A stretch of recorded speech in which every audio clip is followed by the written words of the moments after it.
Wait, what's up, YouTube? Hudson Man 2 here, and today I'm with Ricky and Brian. Say hi, guys. Hey, fellow gamers and duels, what's shaking? It's line 346. Hey, everybody, it's MLB11XNC22. How you doing? And I know we said last week that we were done with the history of Yu-Gi-Oh! For now, right, guys? But Ricky and Brian actually, the three of us were talking. They reminded me that we missed a bunch of characters from all four generations. Yep, we had to do some research. But yeah, I mean, I did say that we were gonna do more episodes. I just wasn't expecting this quick. But anyway, guys, as you can see from the title, the reason it's called Extras, from what they tell me, we missed some characters. As I said, we missed a bunch of characters from the original series that were just minor characters that were just like, oh, hey, I'm part of the mini plot or random plot, and now I'm gone. Hey. Hudson, Yep. you realize that we missed over 9,000 characters? Really? Yeah, Huh. I'm just joking. Aw, that would have been awesome. I would have gone online, bought a scouter, got on a video call with you, and just crushed it for no reason then. because Vegeta needs the respect he deserves. But Okay. alright, we're gonna talk. The first character we actually need to talk about though is Solomon Moto, Yugi's grandpa.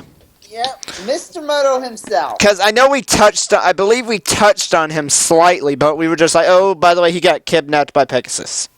And that's The it. thing is, though, we didn't touch on him that much. Yeah, okay. Solomon Moto is an ex-ancient Egyptian researcher. And it was because of him that we actually got the King of Games, Yugi. Because Yugi enjoyed challenges, so his grandfather gave him a treasure he found in Egypt, which is known as the Millennium Puzzle. Now, the guy himself's actually a pretty good duelist, from what we saw in the flashback, when he was in Egypt, right? I'm guessing in his time period, he actually was a good duelist. But then Yugi took over. Yep, right where his grandpa left off. Well, from the first episode, you can tell. I mean, the deck Yugi still uses is his grandpa's deck, right? It is. With just a few cards missing, thanks to a certain bughead. Haha. That sounded just like him. Oh, God. I'm creeped out Say now. goodbye to Exodia! And then God, Joey. that is just... And then Joey. Push that on. Good thing Joey decided to take swimming lessons. Right? Did I really sound like him? Yes. But again, Solomoto is a good guy. I like him, and he is the owner of a card shop, which makes him an even better character.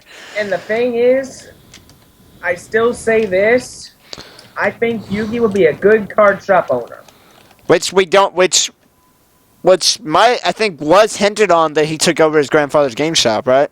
I think he did. Yeah. But we don't know. I want to know.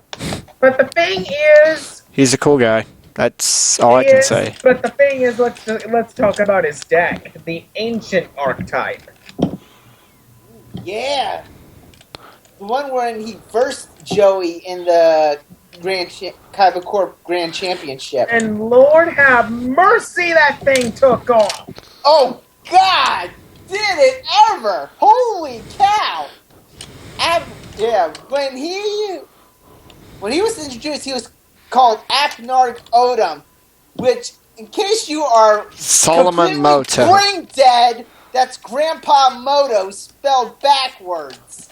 Now, Matt, I still think that he's an idiot for thinking up that kind of name. That's kind of stupid. Why not call himself something cooler? He could have called himself the Ancient Duelist or something like that. And worn a Pharaoh's mask or something like that. You know, At a point. I mean, he was a researcher, so he probably picked up a couple more things in his travels, right? Got a point. Yes. See, But pretty much... everyone knew who that was, except for Joey, which is no surprise because he's pretty much an idiot.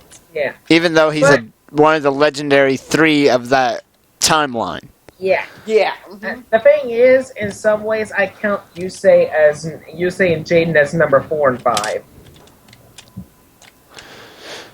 No argument here. No, but just because of timeline purposes, we kind of have to say Yuma is 5.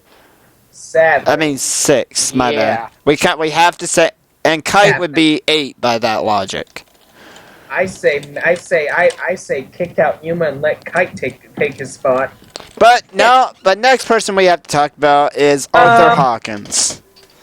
You got a point. We never. And the thing is, I mean, he's an archaeologist. He doesn't really duel that much. Well, he Yeah. dueled in the flashback episode.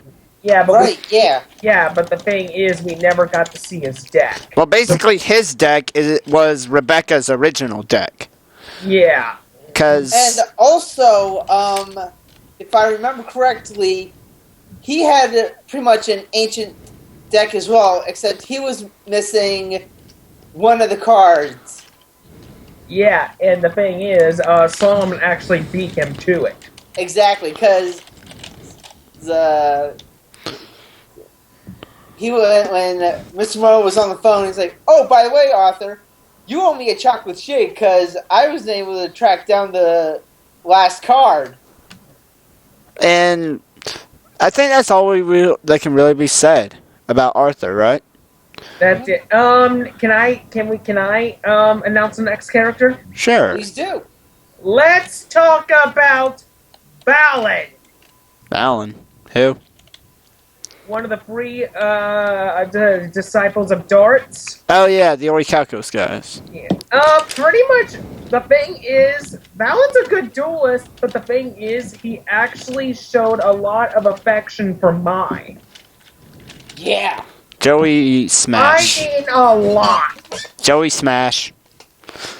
Yeah, but the thing is, there's one thing I like about him is that he's got a very good attitude, and I respect that. Mm-hmm. But the thing is, oh my lord, when he was dueling Joey, he kicked Joey's butt to the curb. He kicked it 3 weeks till Sunday. Yeah!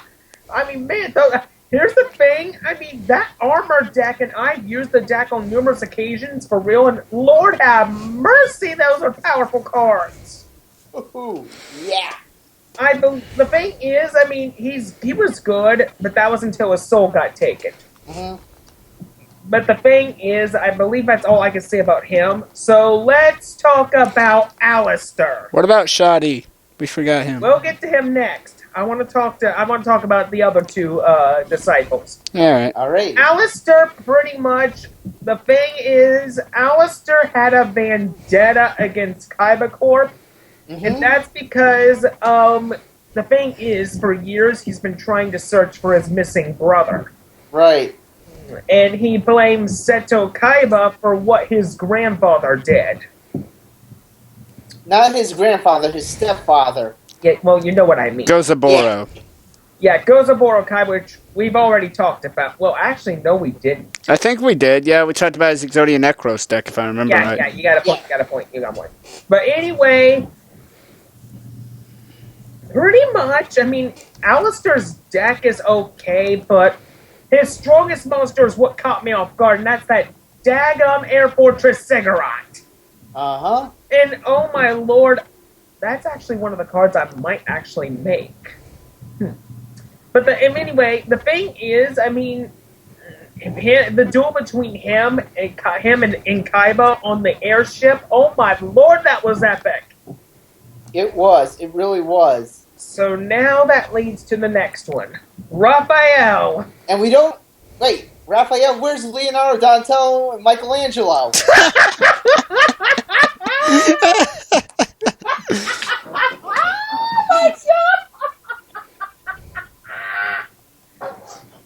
You couldn't help that, could you, bro? What in the least? No!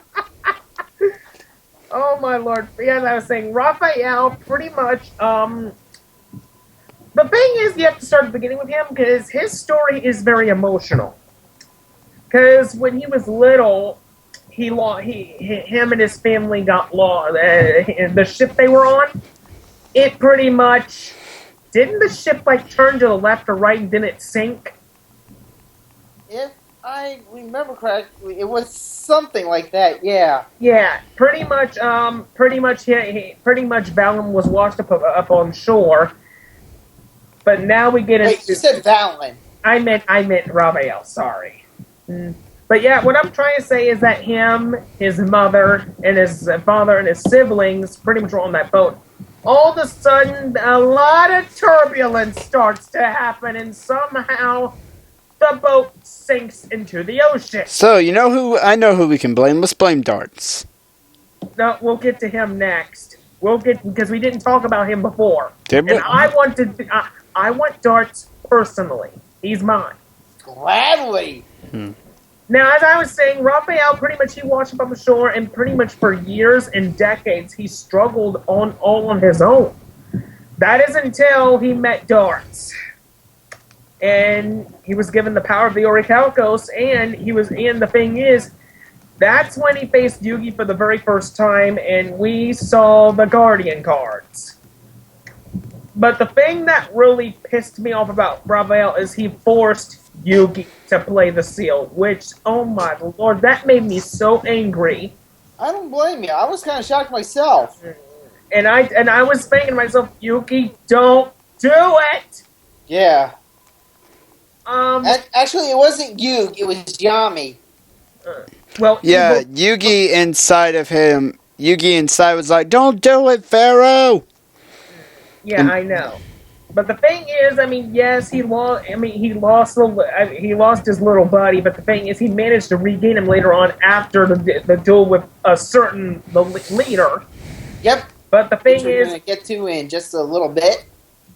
the thing is, Raphael's round 2 against the Pharaoh. Oh my lord! He pretty much the Pharaoh showed Raphael what was deep down inside him by using the trap card Underground Circle. Right. Yeah, and pretty much it revealed Raphael's past. And pretty much Raphael then realized what he's done. But he kept using the evil powers of the Orichalcos. That is until he betrayed his best friend in card, Guardian Eodos. And that's when he saw Eodos' dark side as in Guardian Dread side. And then not too long after then, that's when Dreadscythe lost and Raphael lost a duel. And his soul. And now, I've been waiting for this for years. I've never got a chance to talk about this guy. In my eyes, this next guy coming up, I don't care what anybody says. Between Merrick and Bakura, this guy is the second most feared villain in all of Yu-Gi-Oh! I don't care whether it's GX, Vives, or Zexal. This guy's number 2. And that's Darts. Yeah. Oh my lord. If there's anybody that can be just as evil as both Merrick and Bakura, this guy takes the cake. And he probably ate What it, kind too. of cake? Hey, I still say the cake's a lie. But the thing is, you have to start at the beginning, because Darts wasn't always like this. Pretty much thousands of centuries ago, his father, King Ironheart, and his daughter pretty much helped him out with Atlantis and all. And pretty much a little while later, pretty much Ironheart decided to step down and let his son take the throne. That is until a whole bunch of meteors rain from the sky and they glowed a green light glow.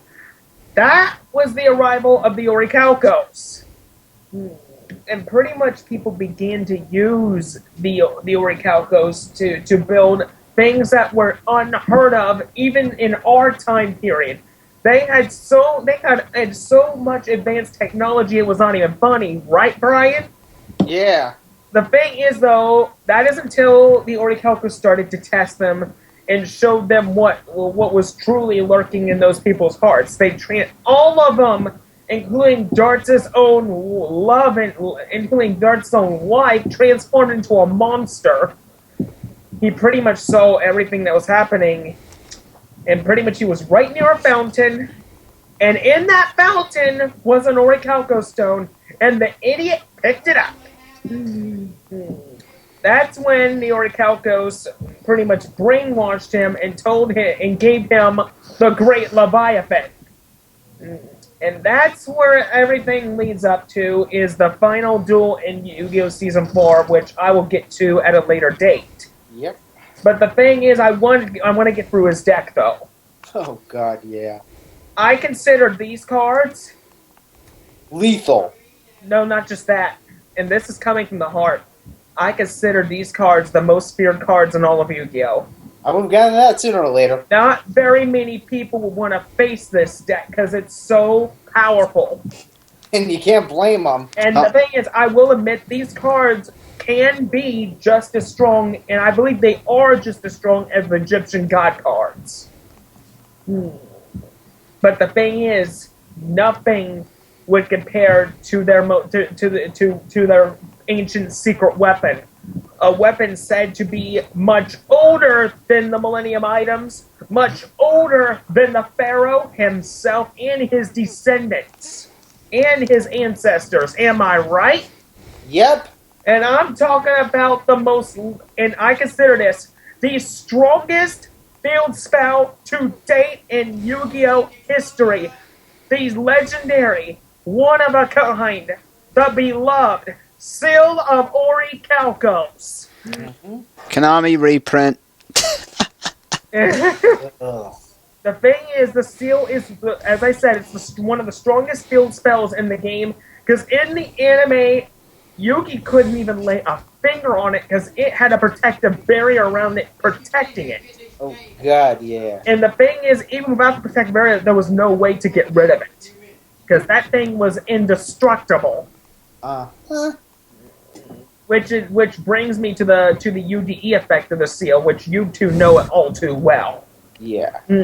Which I still say that effect is identical to the one in the anime. Mm-hmm. But the thing is, Dutros and Tritos acted similar in the anime. Gygus was different. Because the thing is, when Gygus was destroyed, it came back. Darts had to skip a standby phase, even if it was on his own turn. But the thing is, though, I thought he had to skip his draw phase. that's what I said, I meant draw phase, sorry. But the thing is, where I'm getting at here is that the thing is, most of the cards in his deck were good. I mean, he used Mortar Curse. Mm-hmm. He used, let me think, Twinbow Centaur. Yeah. I did not see him use Pot of Greed or any of the normal cards, but he mostly used cards of his own. Yeah. But the thing is, nothing will compare to the other two layers of the seal, Dutros and Tritos, which they are definitely the anime versions, which I don't need to go over those, because I think everybody knows by now how powerful these two cards are if you guys have faced them in actuality. Yeah. But the thing is, nothing would compare to what Darts' most sinister monster was. Orichalcos Tutora. Yeah. That thing protected him from both battle and effect damage. But if that thing is destroyed, I'm sorry, duelist who's dueling Tutora, you need to pack up your bags and run like heck. Yeah. Because... You need to haul your butt out of there ASAP. Yeah, because the thing is, nothing compares to Orichalcos Shuneros, Dexia, Oristeros. And the thing is, those three are, oh my lord. And the thing is, the Seal of Orichalcos in anime, it used the Seal Formation ability. Darts put Shuneros in the back and let the arms go in the front. Yeah. Which I thought that was amazing. Because, think about it. In all 10 years of in all 10, 12 years I've been in this game, I've never seen anything like that. But the thing is, I mean, even though Shinros was destroyed, that made way for his stronger creature, Divine Serpent. Yeah. And you know what the funny thing, if they had it back then, they could have done? What? So, in the current meta, we have the card called Divine Dragonite Felgren. You use his effect, that's an automatic game, isn't it? No, it's an effect veiler. It's pretty much a walking effect veiler. What about that one guy? That's what that card you said does. If I remember right, it drops your life points down to 1 or 0, and as long as it's on the field, you don't lose, right? What Divine Serpent does, you discard your entire hand and you drop your life points to 0. But as long as Divine Serpent's in play, you remain in the game. You bypass all win conditions, including Final Countdown and Exodia. But if you negate his effect, then you lose. Right? Yeah. Yeah, you do. And the opponent, and the thing is, the opponent who negated Divine Serpent's effect would win the duel. Which is funny. But the thing is, even though they beat him, that doesn't compare to what other monster he had waiting. That's when we saw the Great Leviathan. Yep. And that sucker has no attack points whatsoever. However, I do have a card of him, and his stats around 3,800 attack. Let's just say his attack is 3,800 attack, 2,500 defense. Yeah. But the thing is, he really has no special abilities. He's just a glorified normal monster. Mm. But the thing is, it took a lot to kill it. However, as they were getting out of Atlantis, well, they thought they killed the Great Leviathan. Our survey says... Yeah, pretty much the Great Leviathan transformed even further. And there's a card on a little site that I found, and it's called the Great Serpent. That's pretty much what this guy named it.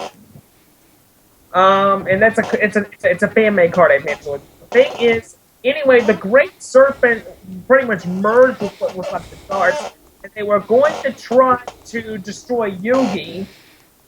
But that is until he used the power of the puzzle to seal away the serpent, just like what he did with the Shadow Games 5,000 years earlier. Am I right? Mm-hmm. So pretty much that's all I can say about Dart. So let me look on the list and see who else is on here. I have a list in front of me, Robert. So, yeah. Let me go down further because I got somebody. Let's talk about Shani. Shani. Now, the thing about Shani, the only thing we know is he's a wandering spirit. And he apparently... He's the keeper of the Millennium Items. Yeah. Yeah, he is. He's the keeper of the Millennium Items, and he seems to know the Pharaoh very well. Mm-hmm. But the thing is, in the Millennium world, he was actually Ma'at. You mean that... Who is in reality a monster card. A really bad monster card. Well, yeah. But the thing is, Shani, he was just there to be there. I have really nothing else to say to him. But here, this next character, I have a lot to say about. Ashizu Ishtar. Yay. Eric's sister. Yeah, we already talked. Well, did we fully talk about Merrick? I don't think we did. We did. We covered Merrick. Yeah. Okay. Yeah, I can remember if we did or not myself. Yeah, the thing is, she's the keeper of the Millennium Necklace, and she is the sister of Merrick. But the thing about her is that she's actually a very, very skilled duelist. Mm-hmm. She shut down Kaiba's deck. Oh God, did she ever? Yeah, there's one trap card that I will be making of her. I'll be making 2 of hers. Sacrifices Blast and Michizori of Doom. You know what the funniest thing about that was? What? About that duel? She activated the most powerful trap card ever. Exchange of Spirit. No cards ever. Actually, we do have Michizori Doom, but it's called Drag Down into the Grave. That's its name? Yeah. Okay, so that's just its anime name. Mm-hmm. Okay, that's what I think. And we do have Sacrificer's Blast, but it's called Blast by Tribute. Yeah, but I do want. But when I make the cards, I'm gonna give them their original effects and names back. Ah, okay. But the thing is, I have to say, Caesar's deck is very interesting. Yeah. It's a whole bunch of light monsters. Yeah. And if you pay attention to the Yu-Gi-Oh video games, which we'll talk about in another history of Yu-Gi-Oh, but I'll say this little tidbit. The thing is, in the video games, she uses a field spell, Luminous Spark. Yeah. And You're right, she does. and what that does, guys, you don't know, is it increases all light monsters by 700. If I remember correctly. Actually, I think what it does is, and I could be mistaken, I think it increases their attack by 4 and decreases their defense by 2. You could be right, but I'm guessing that's just a pure guess on your part. Bullseye. Yeah. Okay, but the thing is, back to Ishizu's deck. I mean, it's good. But I will admit, she was actually very, very close to beating Obelisk. I will give her props for trying. Exactly. Mm-hmm. I mean, think about it, if Sacrifices Blast actually went through, Kaiba would have lost. Right, yeah. She would have been able to face Merrick. But his Millennium Rod activated and affected Kaiba's mind. Which Pretty sent much. him back to the past. And then he remembered, oh wait, Obelisk isn't my favorite card, it's this dragon. Uh-huh. But the thing is, Shizu, the reason why she entered the tournament is she had a mission. She wanted to save her brother from the evil that was embodied in him for so long. Right. Which leads me to a question. I'm wondering, how old is Merrick actually? He looks very young. Because the thing is, it doesn't specify in the database of how old the family is. No. So what they could be is they could also be spirits. Because from what we see, Merrick seems to know the Pharaoh. Either there is just he's mad that he had to stay in his tomb all the time. It's either that or he could know the Pharaoh by heritage. Yeah.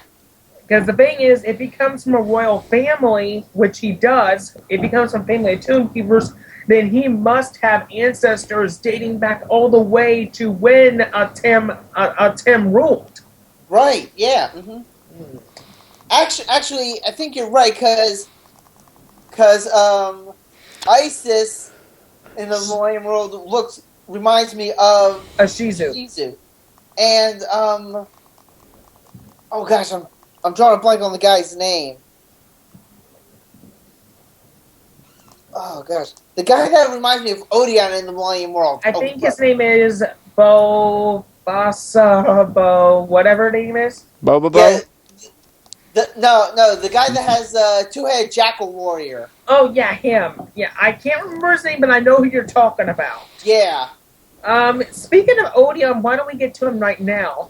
Good idea. The thing is, Odeon, he was an abandoned child. We don't know who his real family was. The only Exactly. Mm-hmm. So Merrick's family sort of adopted him. Yeah. But the thing is, I will say this, Odeon's deck is, oh my lord, it's like one of a kind. Exactly. His deck is built nothing but trap cards. Except with the exception for embodiments of Apopus. And don't forget Temple of the Kings. What about the mystical beast of Surskit? Oh yeah, you're right. Yeah. Plus Cup of Seal Soul and Seal of Surskit. Yeah. That thing is a monster in the anime compared to the real version. Oh god, yeah. Oh my lord, it just kept devouring and getting stronger and stronger. The thing is, I bet if it could have kept going, man, I bet it could have surpassed the Winged Dragon of Ra easily. No argument here. Holy cow. The thing is, dude! I mean, and to think Odeon, I never knew he was that skilled of duelist. I am impressed. Mm-mm. And Yeah. But the thing is, I mean, Odeon, I mean, think about it. He was wanting to protect Merrick from that evil as well. And when he passed out from the lightning bolt, he couldn't do it. And that's when Merrick went psycho bunkers crazy. Or as I would like to put it, when Odeon got a dose of shock therapy. Yeah, you got a point there. But yeah, pretty much I will end it by this. Odeon is a very impressive. Listen, if I want to make his deck, I'm going to make it. Yes. But now, next person. Let me see. Who else did I miss? Because I'm on this list right now. Ah! Let's talk about the ancestor of Seto Kaiba, Priest Seto. The person that fell in love with another character, and you two know who I'm referring to. By any chance would be Kisara? You got it. Thought so. But we're going to talk about her later. Okay.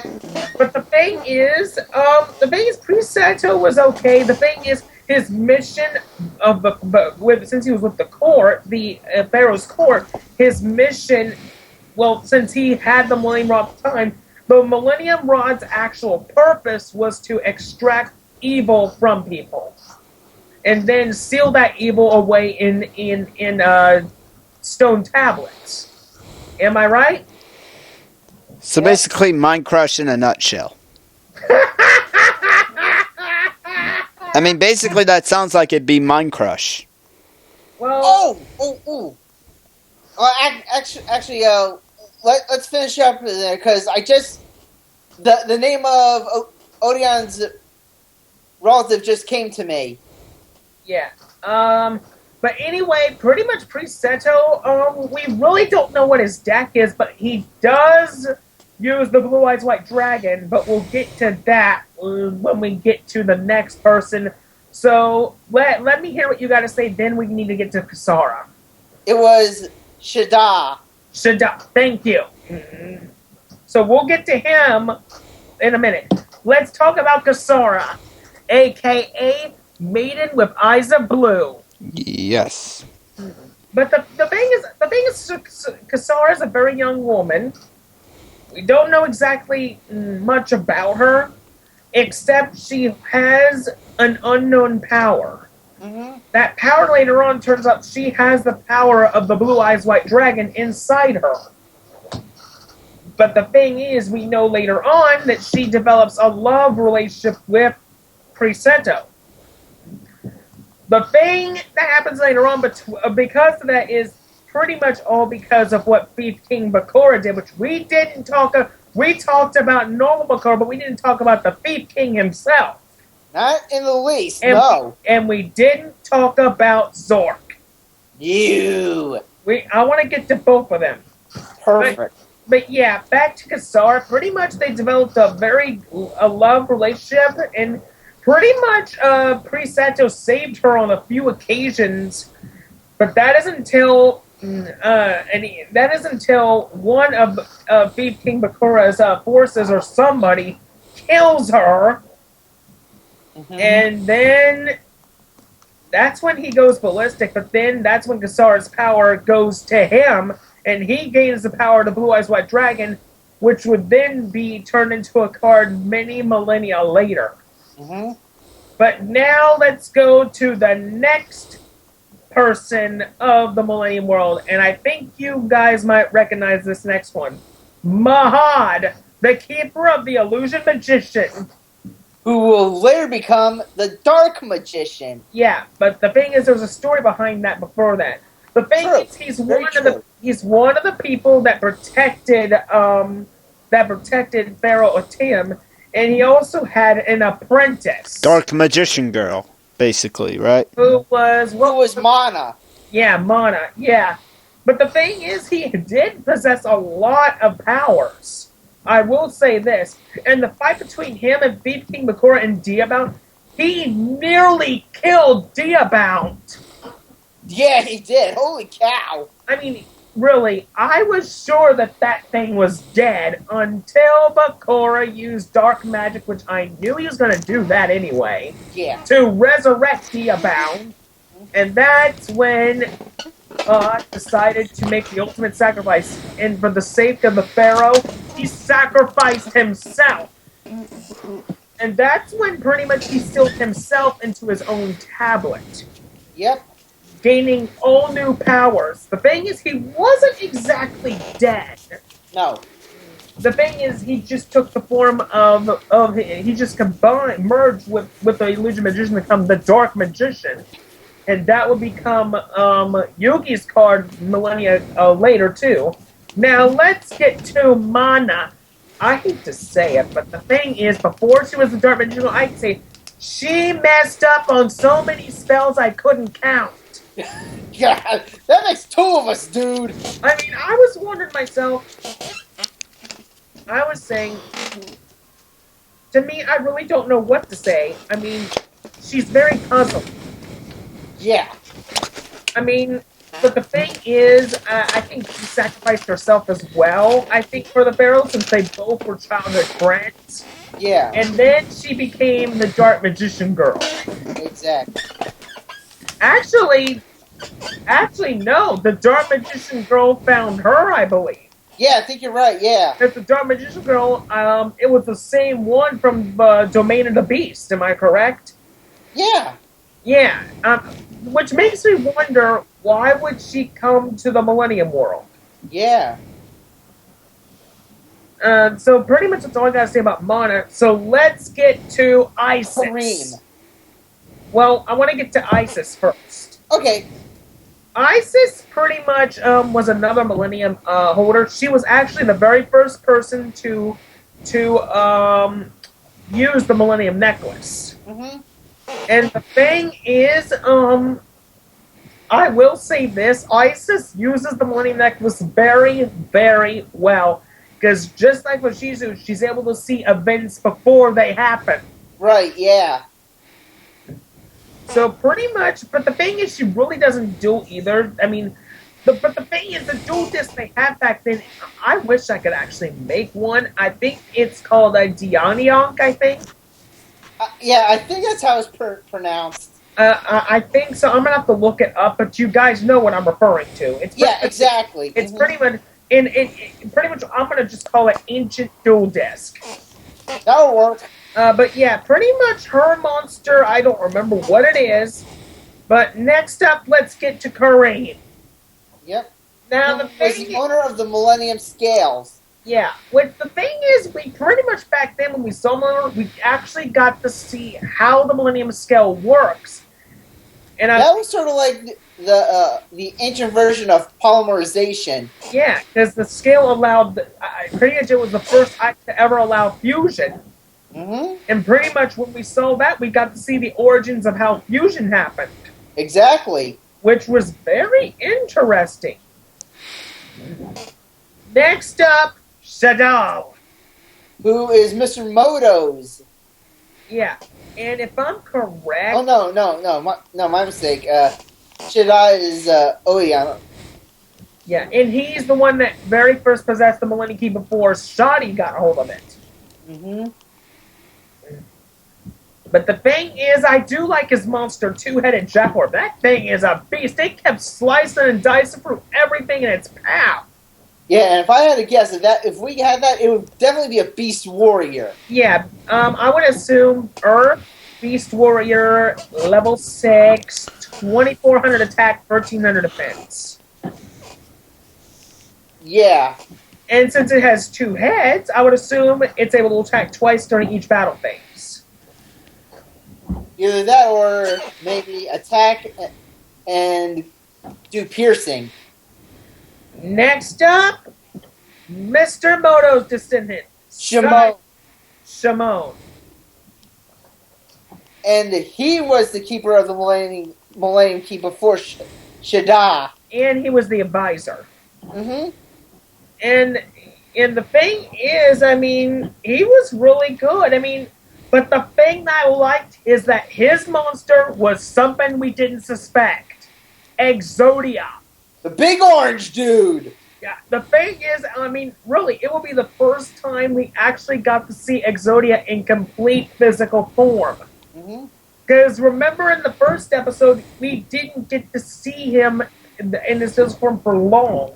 Right. It was only for like a few seconds. Yeah, but for this, oh my lord. And the thing is, Exodia almost annihilated Diabound with one shot. So, No, it wasn't the Diabound. It was Zork. yeah. He was close. The thing is, I think the thing about Exodia is that he is pretty much one of the very few monsters to ever actually cause physical damage to Zork. Yeah, I think you're right. Now let's get to the next one. Bobasa. Yeah. Yeah, and he is a member of an Egyptian Doomkeeper clan that protects the Millennium items under the command of Shadi. Uh-huh. Oh! So Shadi did play a role. Mm-hmm. Okay, so Bobasa, so his role was to protect the Millennium items. Okay. So that would sort of explain why Taya and everyone else could see Bobasa. Yeah. Okay, but really there's really not much else I can say about him. Exactly, yeah. So next up, well, now we get to the big one. Zork, Yeah. the creator of the Shadow Realm himself. Yep. And what I consider, and I actually have a card of him, I consider him the most powerfulest of all dual monsters.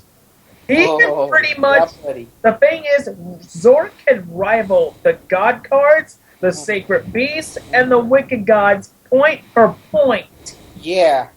Because the thing about Zork is that pretty much he was physical form, but I'm guessing 5,000 years earlier when the original Shadow Realm events were going on, I'm guessing pretty much he managed to lock Zork away. Yeah, along with his own name. Yeah, and the thing is, I'm guessing he was locked away in the Millennium Ring. That would be my guess, too. Yeah, and I think that's how Bakura came possessed by him. Mm-hmm. Because, I mean, he took out the gods like that. The thing, yeah, he took out all three, but the thing is, there was one thing he didn't count on, them fusing that to create the creator of light, Hiragati. Then, I mean, the thing is, Hiragati was just so powerful, she just obliterated Zork. Yep, you're right. Yeah, but the thing about Zork is that he's very good. Because the thing is, from what I could tell, if he was a card, I'm guessing spells, traps, and monster effects would not work on him.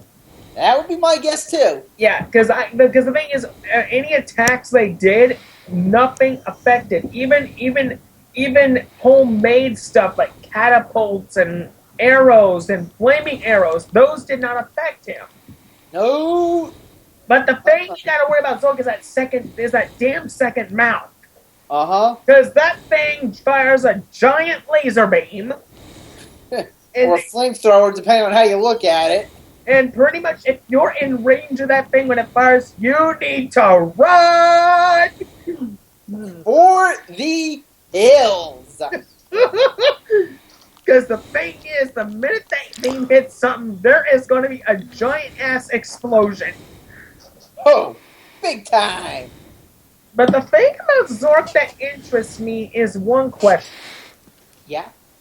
I'm wondering, and I've always wondered this, the evil spirit of Bakura and Zork, did it say they were both one and the same? Yes. So, yeah, so pretty much the evil spirit is just another part of Zork. Well, the real Zork was in the Millennium World. Mm-hmm. Okay, I get it. So now we can talk about Bakura's ancestor and the person responsible for everything that happened 5,000 years earlier.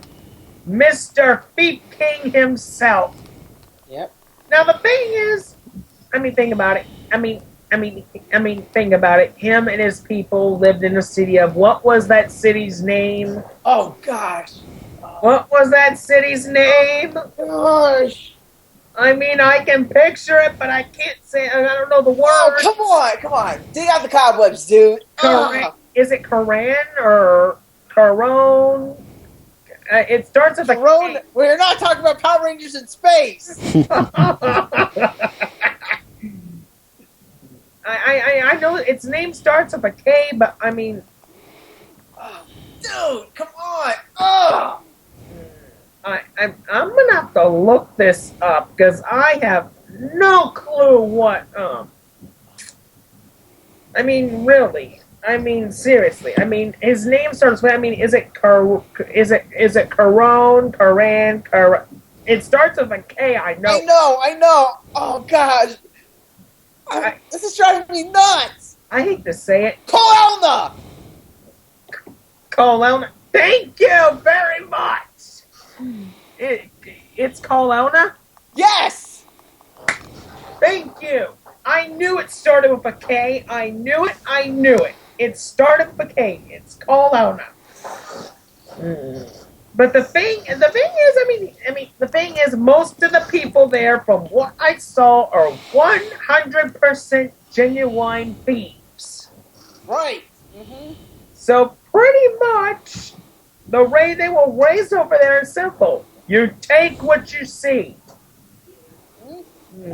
And pretty much that's what Bakura did. I mean, he took all 7 Millennium items and placed them into the stone. And when he did that, oh my lord. That's when the fireworks went off. Yep. Because you know what happened when he placed all 7 in the stone, right? Welcome back, Zork. Yeah, because that's the only way you can bring him back. Uh-huh. Because remember, he was sealed away 5,000 years earlier. Right. So, and the thing is, the present day Bakura was using Thief King Bakura's body to try to remember what happened that day. Exactly. Mm-hmm. And the thing is, he says he remembers every little bit of it.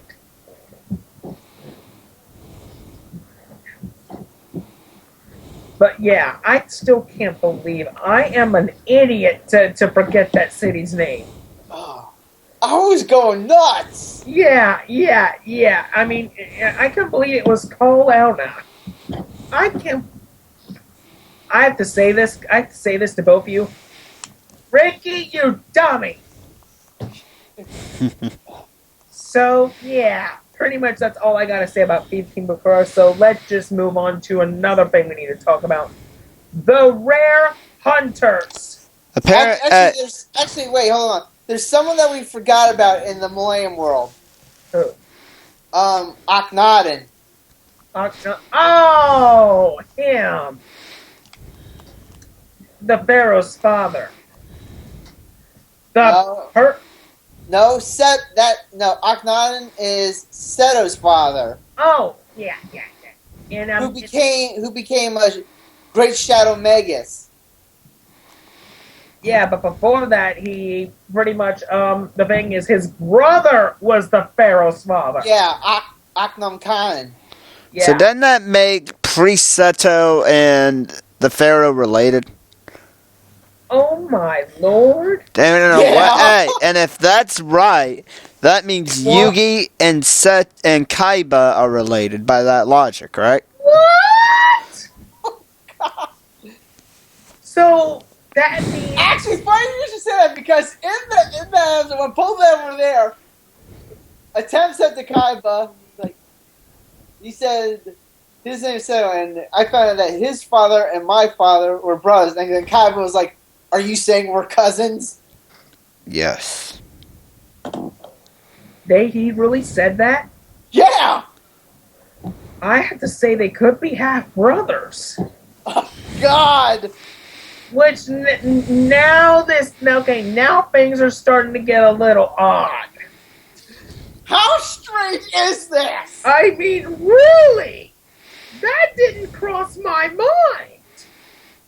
I mean, come on. So it's not actually a rivalry; it's more or less brothers fighting, right? That More could. like sibling rivalry is more like it. Yes.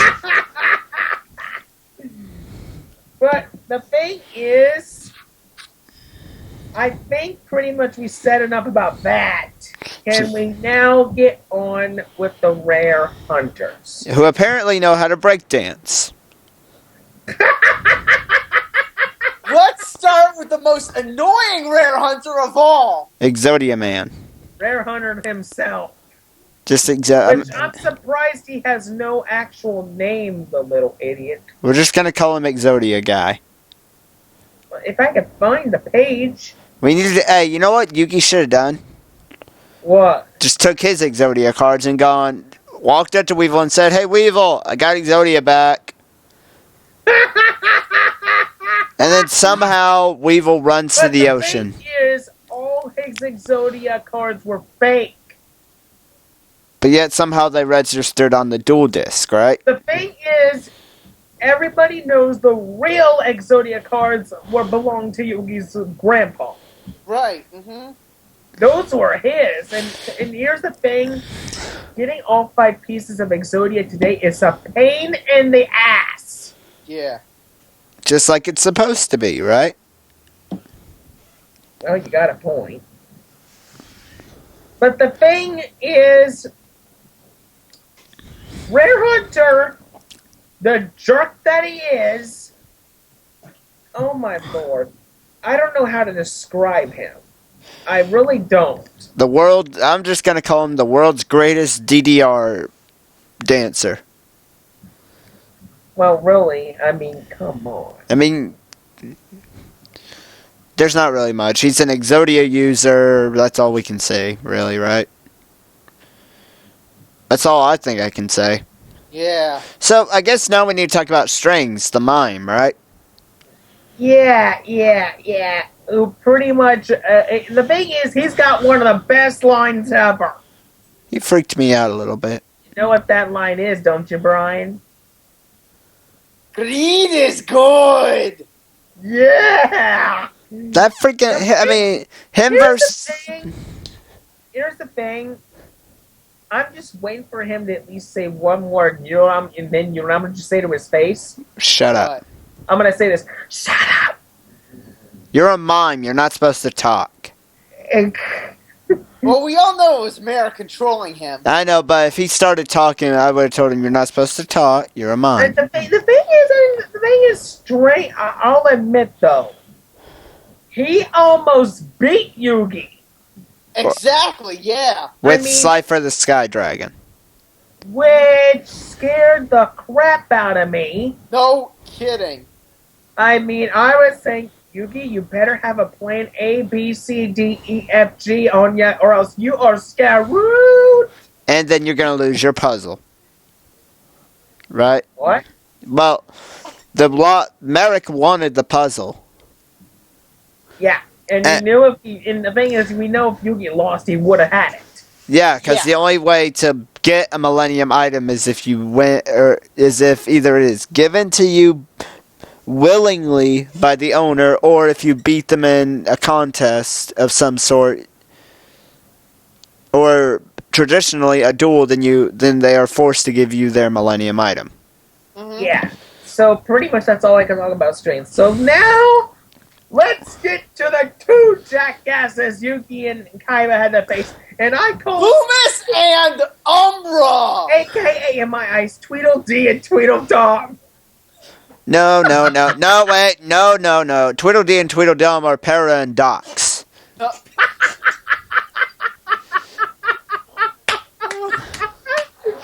Because after a while, that rhyming got really freaking annoying. True. Very true. What do we call these two? So what's The masked morons? Yes. No. I know what to call them. Let me think. I mean, think about it. Let me think. Oh, I got it. No, the reason why I say that is because they use mask cards. You know what I would call them? I called them the... Mask of Brutality, Mask of Weakness, Mask of the Accursed, Mask of Dispel, the Mask Masked Beast. Mass Beast Descardius. So does that make them the masked jackasses? I would actually call them the Halloween Rejects. That'll work! That will work! Hey, before Michael Myers was cast, they were cast. But then they were like, you know what, then they were like, you know what, you two ain't funny enough, you two ain't scary enough, so they brought Michael in. I'm about to die right now. I am a comedy genius. I swear we need to do a video of just us cracking jokes one time. Hey, we will, believe Trust me, it's bound to happen. It's bound to happen. Look forward to that, guys. It'll be Yu-Gi-Oh! Stand-up comedy. Wait, here's the thing. Here's the thing. Because of the thing is, I say this to Loomis Number. Coming to a theater near you, the Masked Jackasses. No. It'd be Jackass Presents the Masked Jackasses. What? It'd be sponsored by Jackass, though. Alright. Yes. Okay, so how should we talk about these two pinheads? To be honest, I kind of like their strategy of the weakness and all that. It was Yeah, a pretty good you got a deck. point there. I mean, it's okay, but it could have been done a little bit better. Yeah, Plus, true. I mean, they didn't real.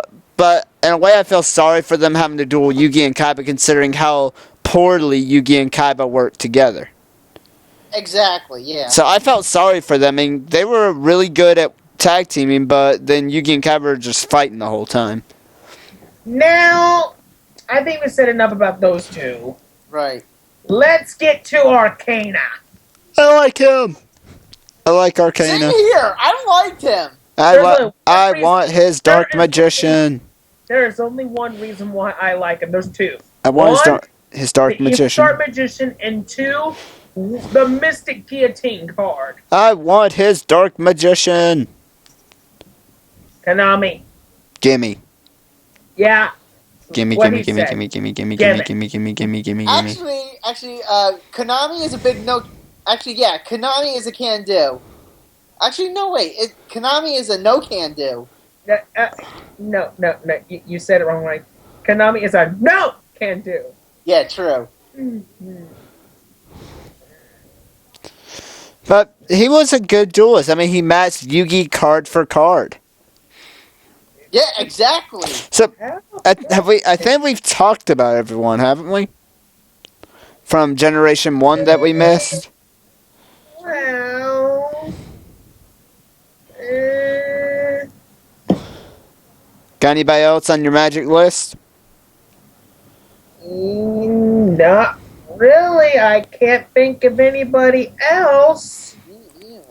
I mean, I can't think of off the top of my head who's left. I think we cut the only people that we didn't cover are people who were just like, hey, bye.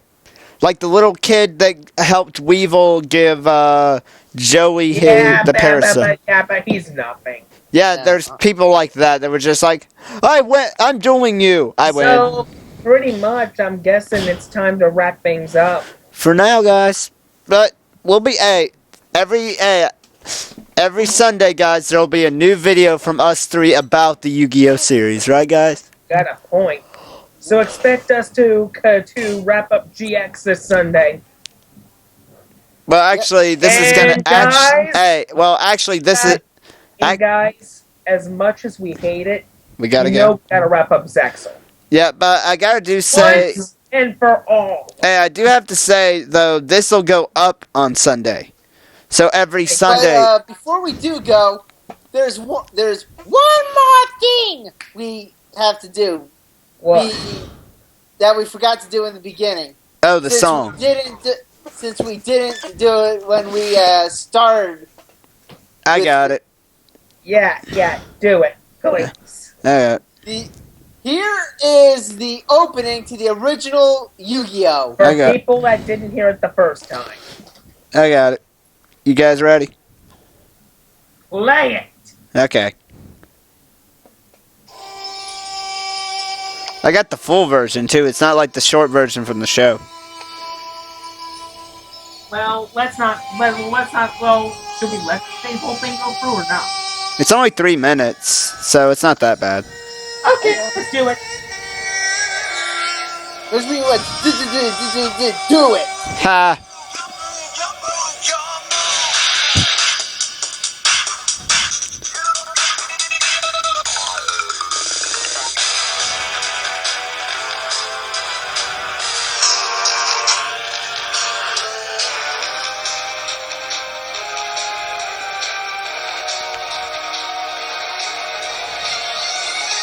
Your move. In the most historic line.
And that's it.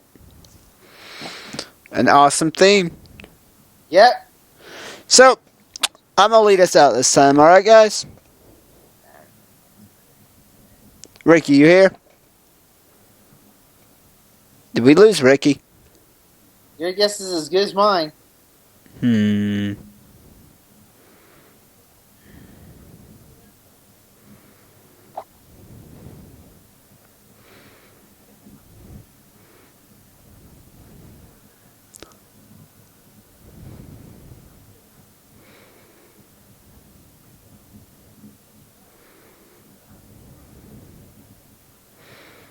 Guess he did a vanishing act during the song, huh?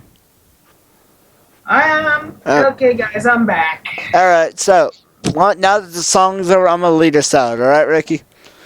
Okay. Alright, guys, you know me as Hudson Man 2, and these are the guys, the other part of our members of our team that we will be starting our channel start soon, so look forward to that, guys. So, anyway, I'm Hudson Man 2. You know me, Lion346. Can I say goodbye for us? Yep. And this is MLP11XNC22 saying, see you later. Alright, guys, we're out.